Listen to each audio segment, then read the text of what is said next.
Hello, everybody, and welcome back to Soulcreek.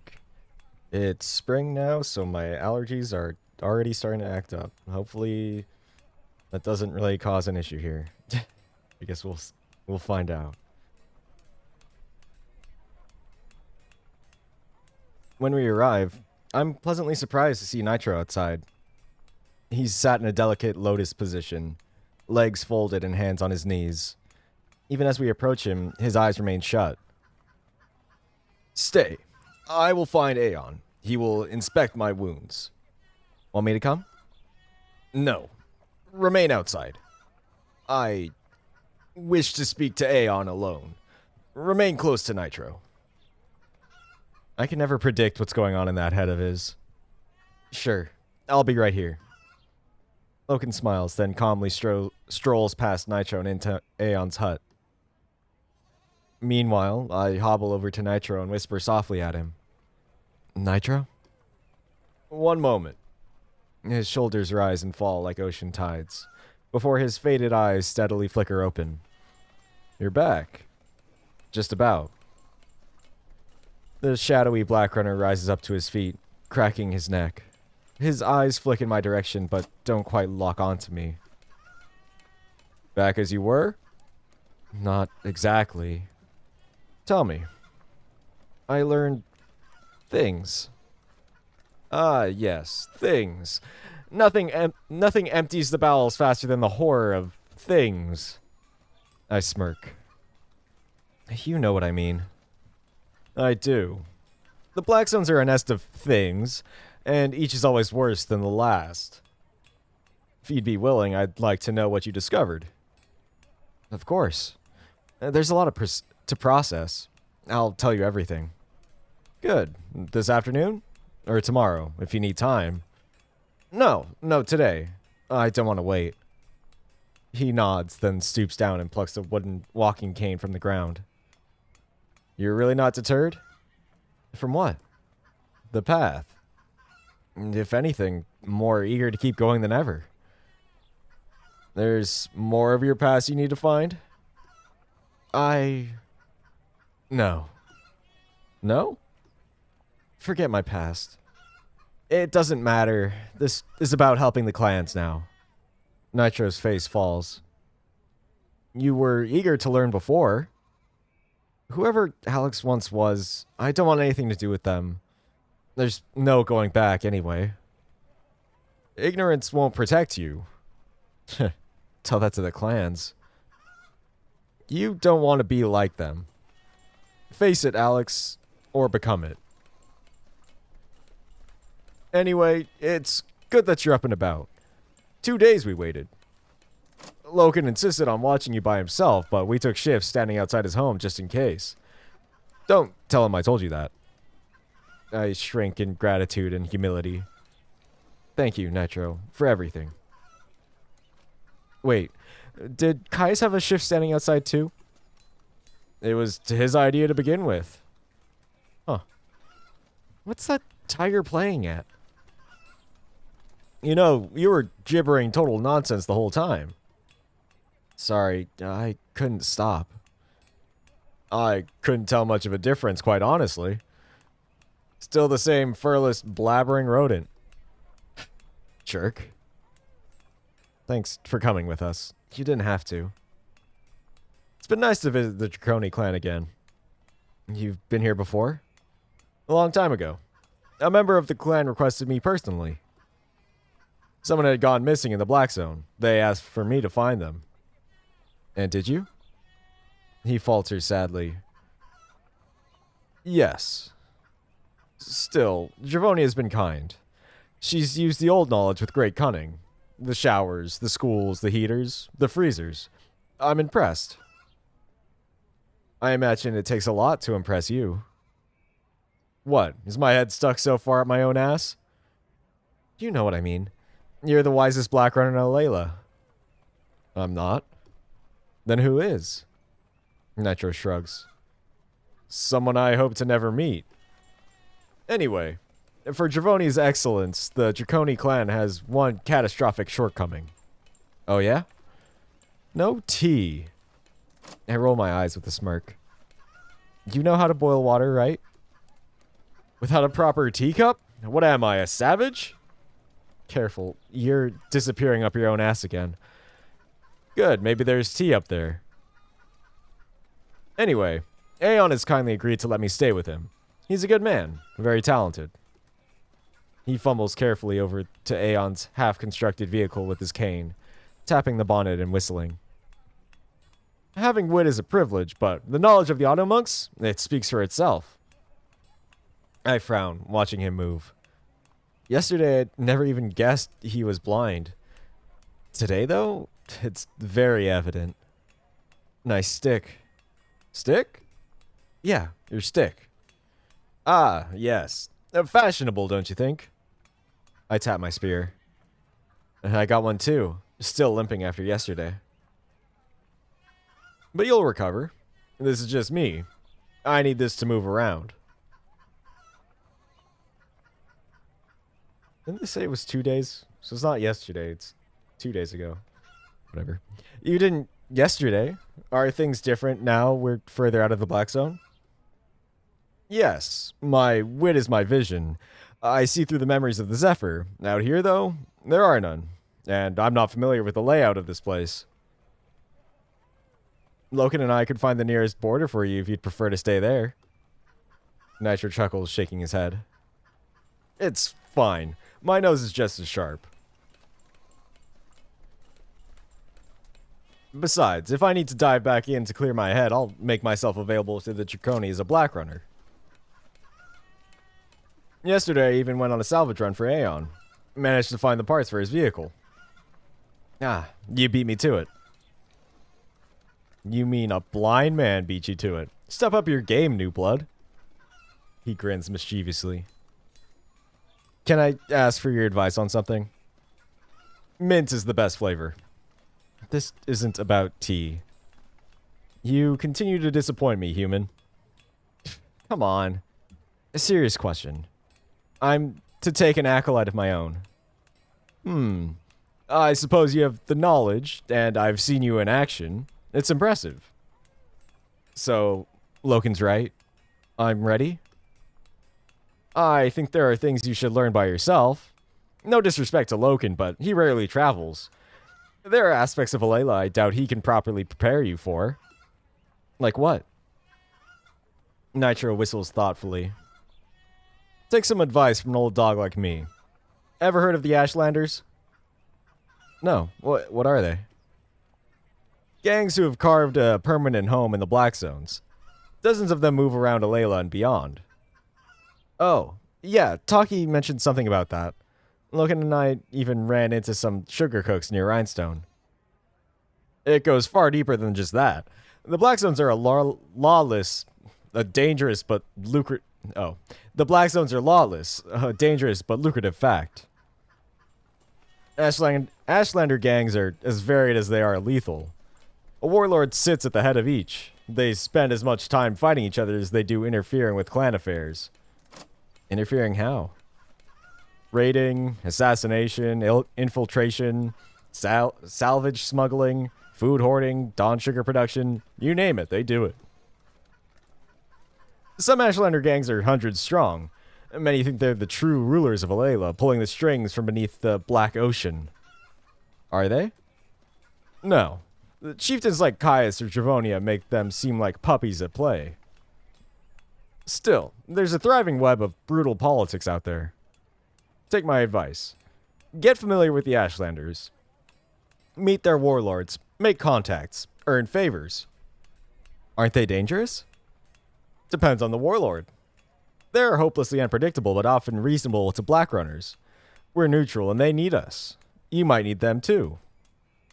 Just don't get involved in their politics, and don't tell Loken. Yeah. I bet they don't consider him neutral.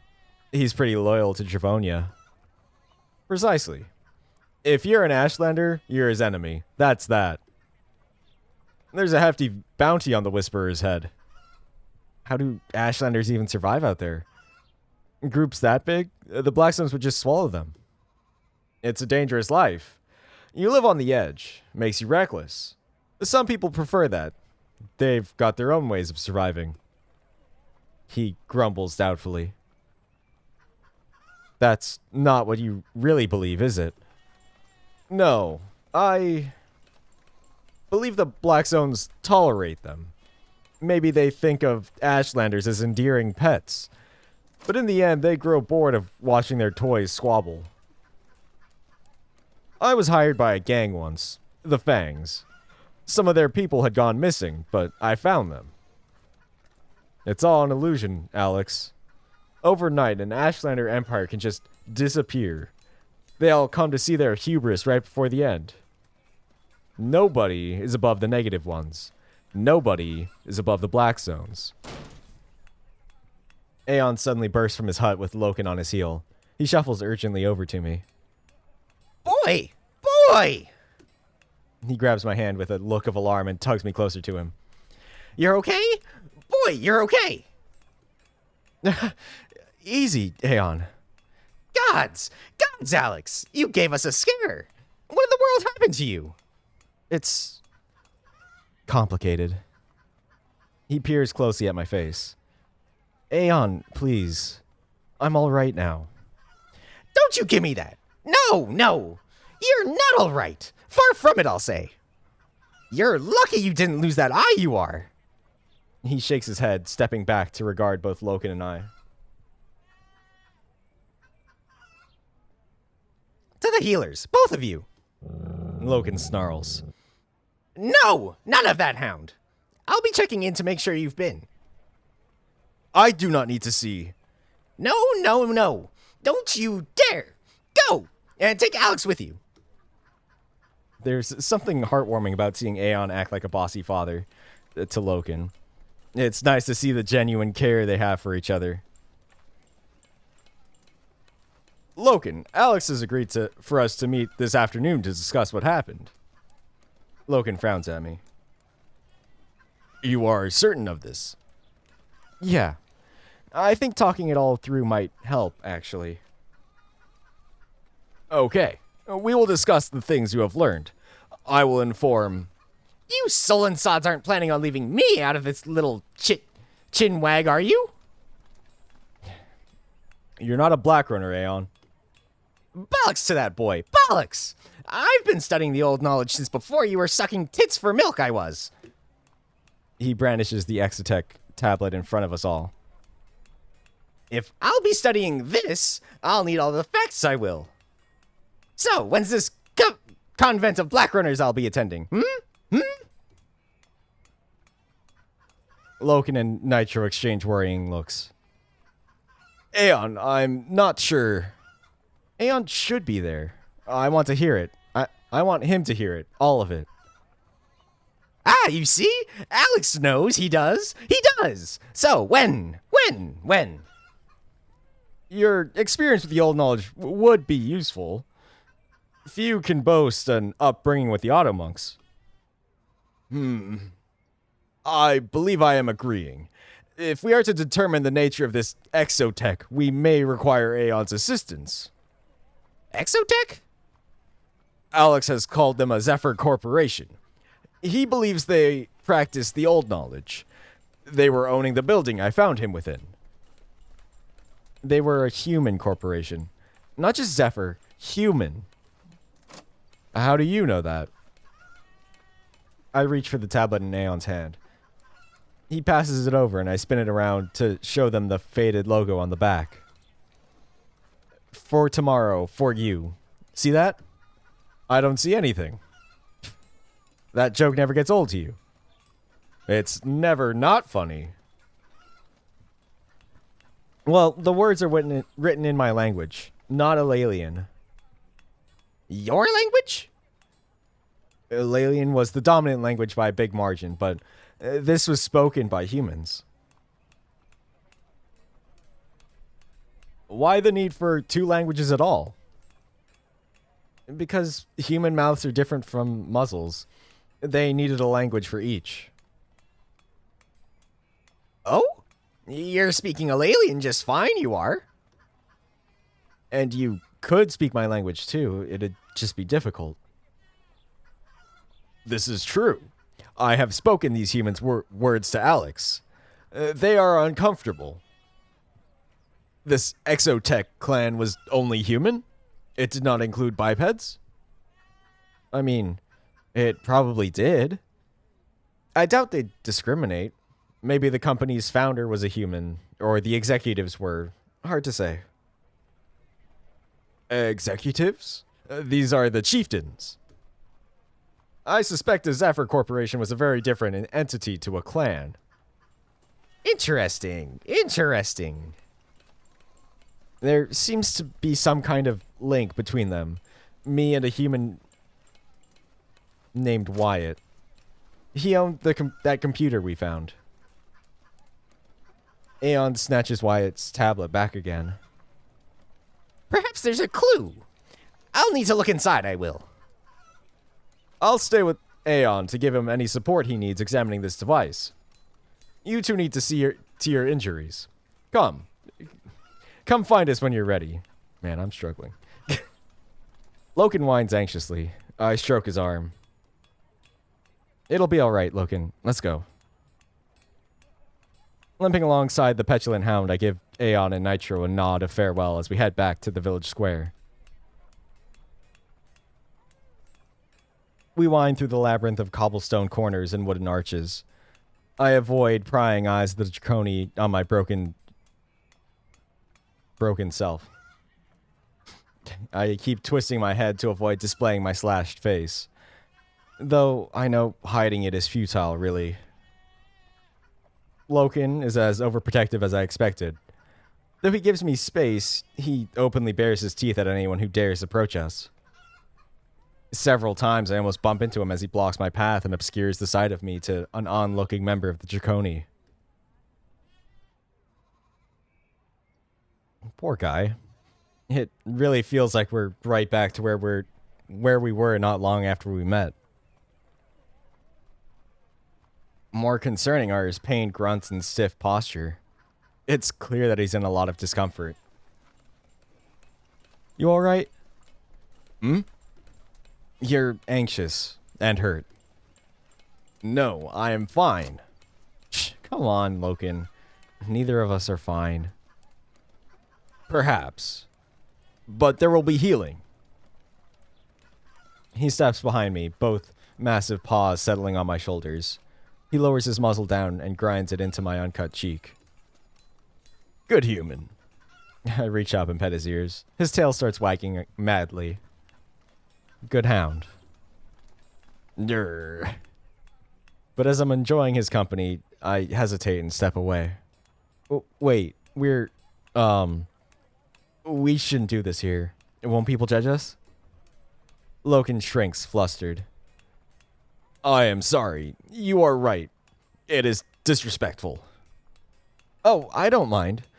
I just don't want people to think badly of you. Yes, we will save these moments for when we are home. As we reach the village square, an idea strikes me. Bite? At your service, my most gracious master. Gods, don't call me that. But it's funny. It's creepy. Can I ask you something? Of course. Master. Knock it off. It's about my, translation software. Ah, the one that doesn't actually exist. I already feel stupid about that. It's not a big deal. I only need to ask a favor. Right now I'm speaking Alalian, right? If I needed to say a word in my human language, could you do that? As a one-off? Sure, but... What? We know the truth now. You're speaking Alalian just fine by yourself. All I'm doing is altering your perception. I'm not translating anything. So? Do we really need the translation software at all? But... Well... No. I forgot Alalian. I think I could give you the memory back if... No! I yelp the word out loud in panic. Loken whirls around, eyes wide with concern. And people are staring, confused and alarmed. Alex? It's nothing, just issues with... I hesitate, then tap my forehead a few times. Loken nods in understanding. I carry on walking alongside him. Alex? Keep everything locked away. My past is dead. But it's not dead. It needs to be. Please. Well, sure. I think I can help. Okay. Try saying what you want to say in your human tongue now. It should work. As Bite retreats back into my mind, I glance sideways at Loken. Clearing my throat, I tap his arm. Hello? Immediately, he scowls in alarm. Alex? Did you understand that? I did not. You are speaking in as the Zephyr would. Ah, it worked. I was just trying something. For a moment, Loken looks really uncomfortable. He winces as though trying to recall some distant, pained memory.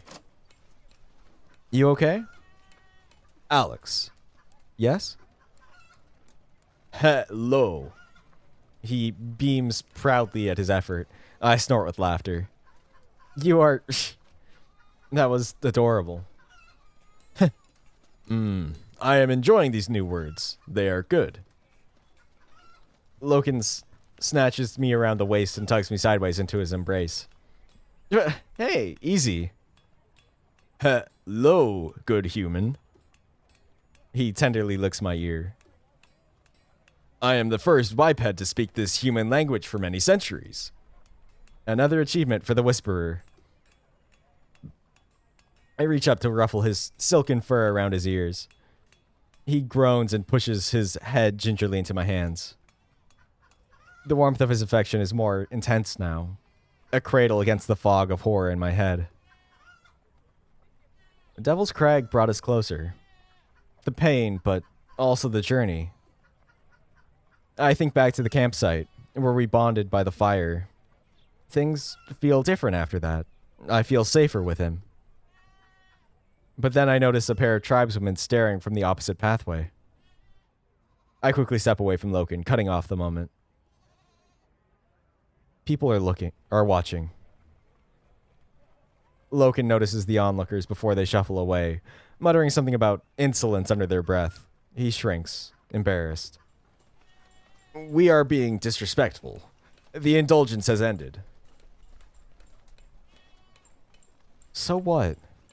Who cares if it's not the indulgence? It's not like we're fucking in the middle of the square. I need you right now, as a friend.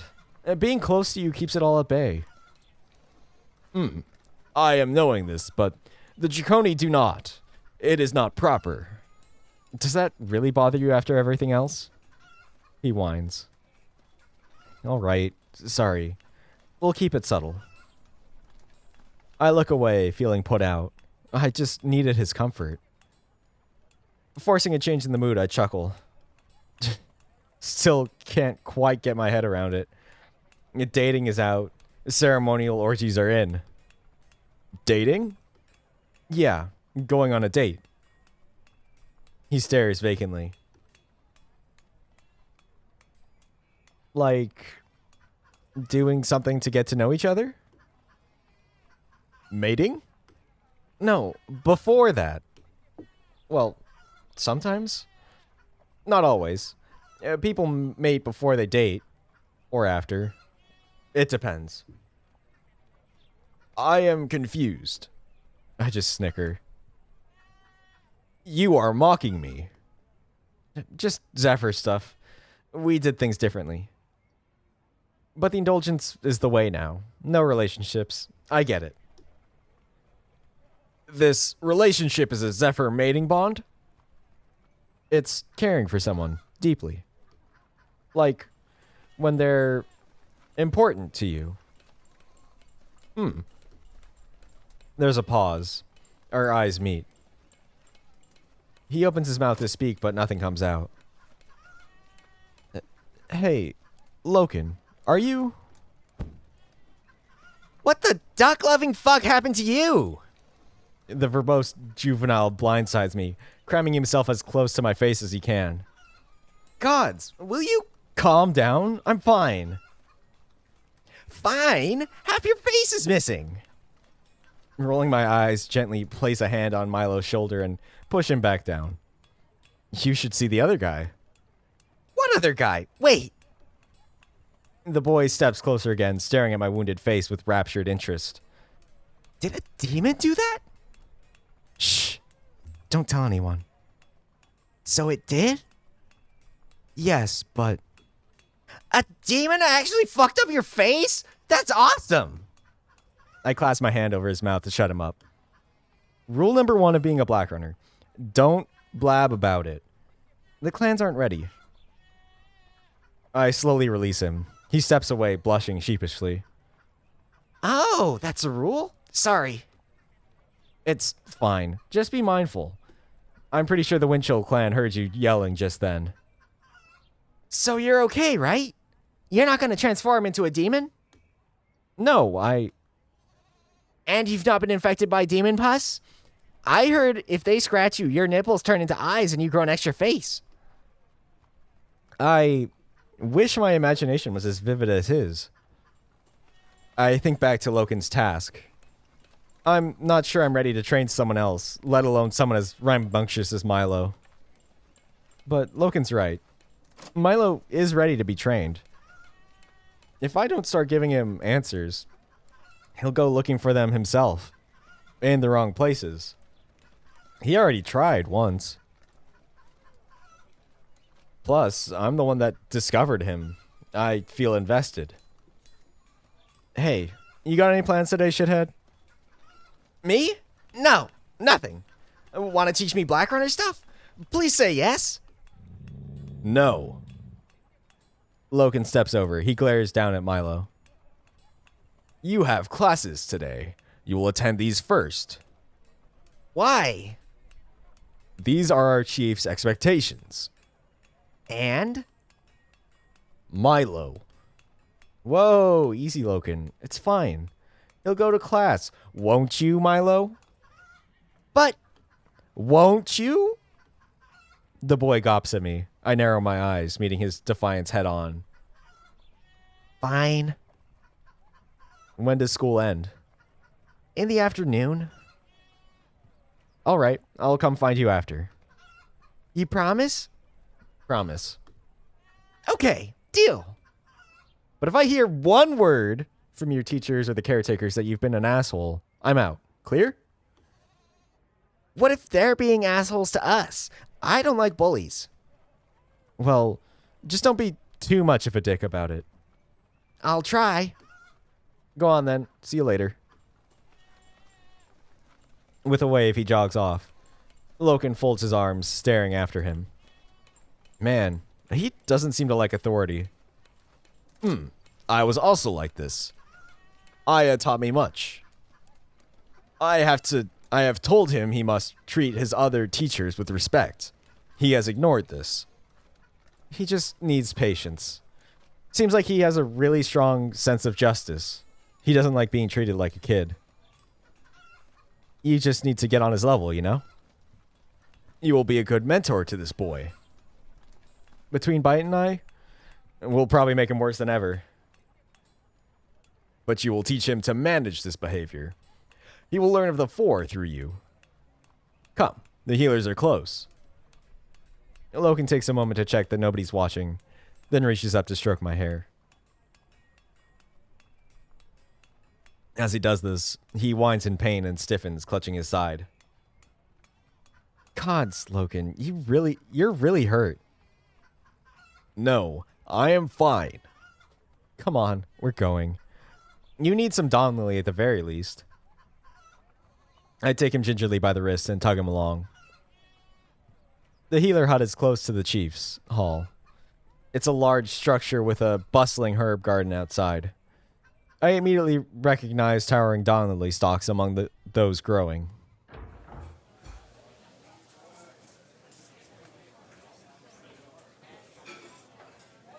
As we enter, I'm smothered with a thick stench of dissected plants, medical concoctions, and all manner of potent substances. Hot, humid air circulates the arrangement of beds, cabinets, and hanging herbs. As expected of the Draconi, there are telltale signs of modern salvage in here too. Light bulbs, a heater, and even medical utensils like scissors, syringes, and tweezers. The room is lively with activity. Various bipeds are rushing about treating patients that are standing, sitting down, or laying in beds with all manner of ailments. Looks like the healers know what they're doing. Yes, they treat our wounds and other problems. Is someone in charge? Yes, it is the shamans. These are older healers. They have become wise. They mix our healing plants, provide spiritual guidance, and ensure children are born healthy. How many shamans do we have? The Draconi have 2 shamans. As we're speaking, the healers begin to notice us. With a pang of shame, I see them staring uncomfortably at the wounds on my face. Loken clears his throat. We require treatment. Nobody steps up. They just stare, fearful. The room goes awkwardly quiet. It's okay. It was a bear. Yes, a bear was doing this. Nobody moves. Not a single one has the courage to treat us. I grumble, whispering to Loken. Well, this is aggressively uncomfortable. Alex, we will leave. This was not a good... Loken, Alex. Oh, it's good to see you. I'm almost whacked off my feet by Loken's jubilant tail wagging. Miya, hey. The mouse beckons us over to an empty bed with a smile. The rest of the healers collectively sigh in relief before returning to work. As I limp weakly over, I can't help but blush. The last time I saw Miya was at the Indulgence, in very different circumstances. Good for her, though. It's hard to push away the memory as I see her now, all bright, beaming, and harmless. I didn't know you were a healer. Among other things. The shamans have taught me a thing or two. Nice to see you again, Alex. Hello, Loken. Miya, tell me how your day was. She pets the hound's arm. Better now that you're here. Don't mind all these old girls, Alex. They get a bit shy whenever Loken walks in with a new wound. You're obviously just too big and handsome for them. I am thinking it is you who are looking good, Miya. This is why they will not see me. They are knowing that I prefer to see you. Wow, it's actually adorable watching them flirt harmlessly with each other. Loken's being such a gentleman. I've been on the receiving end of his real flirting. So, who am I seeing today? We have returned from Devil's Crag. I have treated Alex's injuries, but there is still pain. We must ensure he is okay. Loken needs looking at too. It hurts when he... Stubborn hound.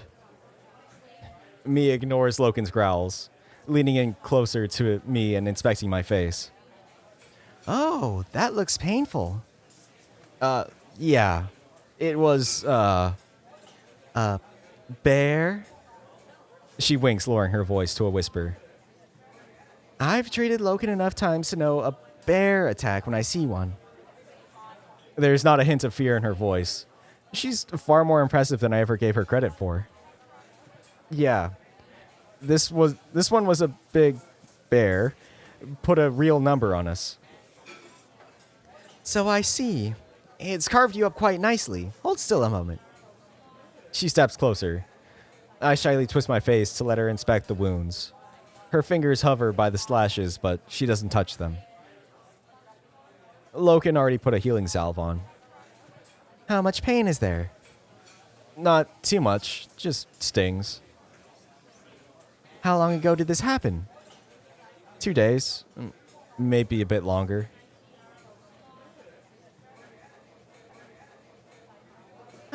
I think you'll be all right then.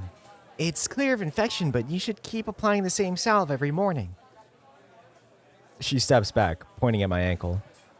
What about your limp? I can move it, just hurts.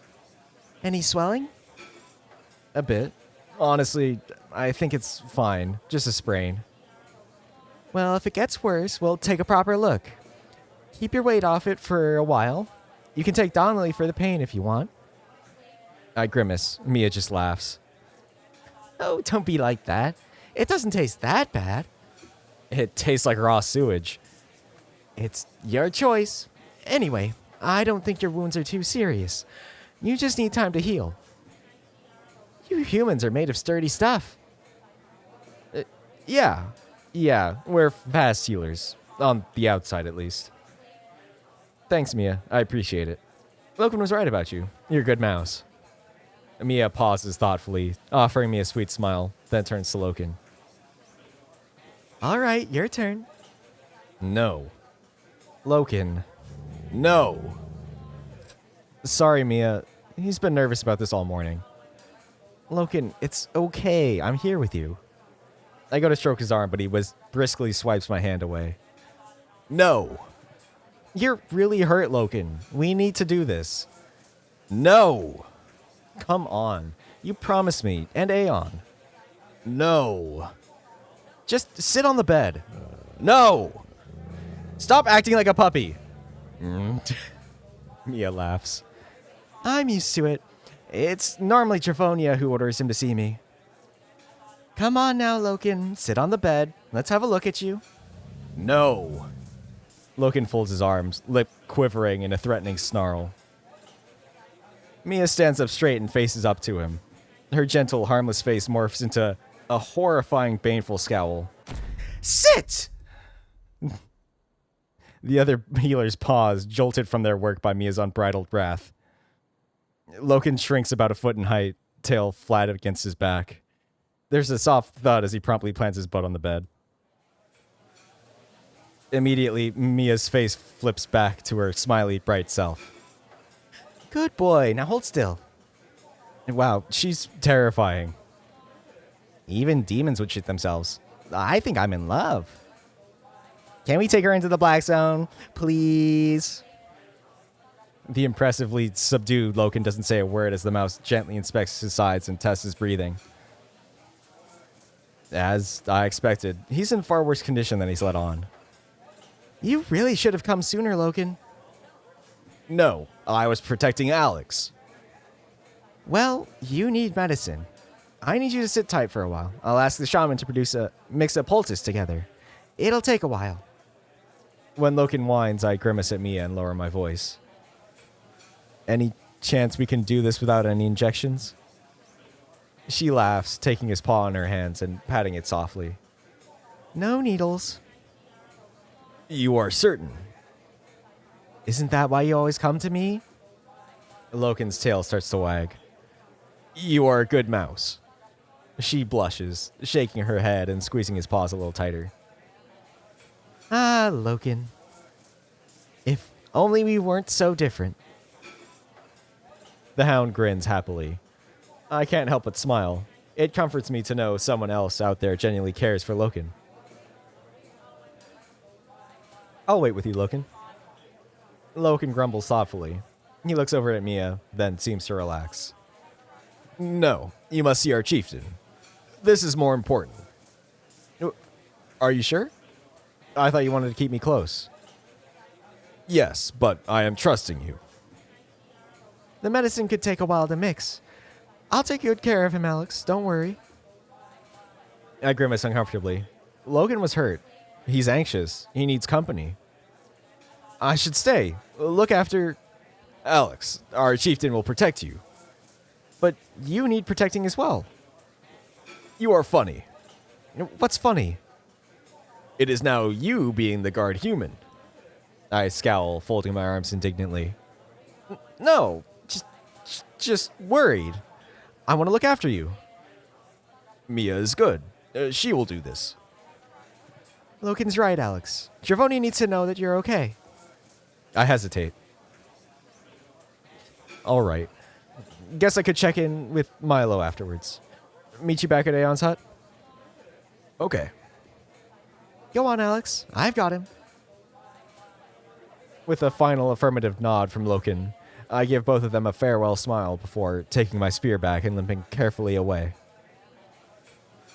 I hover at the door for a moment, looking nervously back, but Loken seems fine with Miya. With a sigh, I head back outside.